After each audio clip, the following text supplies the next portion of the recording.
मेरो यो नम्बर यो मेरो नम्बर 35 माथि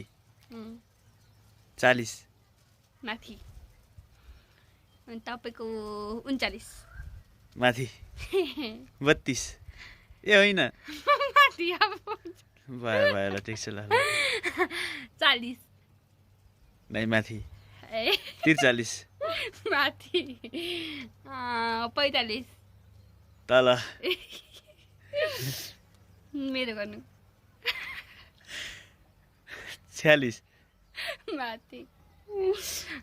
तपाईको कति बार तल अरे 43 माथि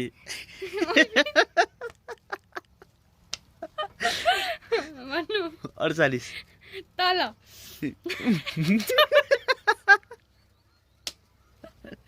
तपाईँको 44 मिल्यो मम्मी